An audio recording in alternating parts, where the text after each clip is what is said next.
Bulletin లో breaking news చూస్తున్నాం. AP రాజకీయాలను కుదిపేస్తున్న తిరుమల లడ్డూ వివాదంలో మరో కీలక పరిణామం చోటు చేసుకుంది. తిరుమల లడ్డూ వివాదంపై సుప్రీంకోర్టులో పిటిషన్ దాఖలు చేశారు బీజేపీ సీనియర్ నాయకుడు సుబ్రహ్మణ్య స్వామి. తిరుమల లడ్డూ వ్యవహారంలో సిట్ నివేదికపై ఏకసభ్య కమిటీ ఏర్పాటు చేయడాన్ని ఆయన సవాల్ చేస్తూ పిటిషన్ దాఖలు చేశారు.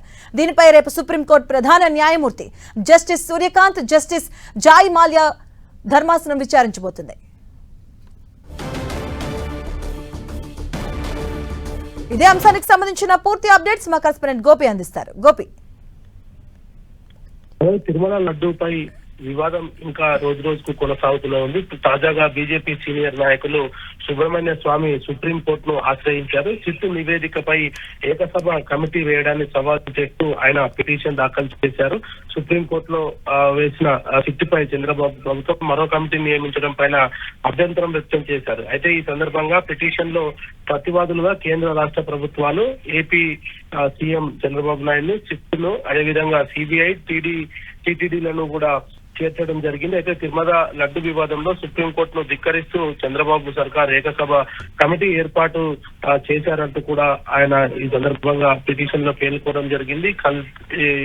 దీనిపైన రేపు ఏదైతే ఆంధ్రప్రదేశ్ ప్రభుత్వము ఈ ఏకసభ కమిటీకి సంబంధించి రిటైర్డ్ ఐఏఎస్ దినేష్ కుమార్ నేతృత్వంలో ఈ కమిటీని ఏర్పాటు చేయడం జరిగింది. అయితే దీన్ని సిట్ కు ఇచ్చిన తీర్పును వ్యతిరేకిస్తూ ఆ సిట్ దానిపైనే మరోసారి విచారణ చేయాలంటూ కూడా ఏకసభ కమిటీ వేయడాన్ని ఆయన సవాల్ చేయడం జరిగింది. రేపు జస్టిస్ ప్రధాన న్యాయమూర్తి, సుప్రీంకోర్టు ప్రధాన న్యాయమూర్తి justice Suryakant, justice Joymalya Bagchi ధర్మాసనం రేపు విచారణ చేపట్టబోతుంది. మరి రేపు సుప్రీంకోర్టు ఈ పిటిషన్ ఏ విధంగా చూడబోతుంది?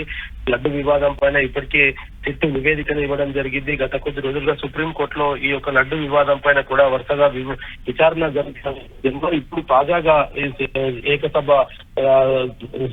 కమిటీని సవాలు చేస్తూ దాఖలైన పిటిషన్ ని మరి సుప్రీంకోర్టు ఏ విధంగా చూడబోతుంది? రేపు విచారణ సందర్భంగా ఎటువంటి వ్యాఖ్యలు చేయబోతుందనేది కూడా వేచి చూడాలి. మరి దేశవ్యాప్తంగా కూడా హిందువుల మనోభావాలను కొంత కించపరిచే విధంగా ఈ జరుగుతున్న లడ్డు వివాదం పైన తెర పడాలి అంటూ కూడా గతంలో కూడా అనేక మంది హిందూ ధార్మికులు కూడా చెప్పిన నేపథ్యంలో మరి సుప్రీంకోర్టు ఈ యొక్క లడ్డు వివాదాన్ని ఏ విధంగా చూడబోతుంది? ప్రభుత్వం ఏర్పాటు చేసిన ఏకసభ విచారణ కమిటీని రద్దు చేస్తుందా లేదా ఈ కొనసాగిస్తుందా అన్న దానిపైన కూడా రేపు మరి ప్రధాన న్యాయమూర్తి ఈ వివాదాన్ని ఏ విధంగా చూసి తీర్పు చెప్తారనేది కూడా వేచి చూడాలి. మరి రైట్, థ్యాంక్ యూ గోపి.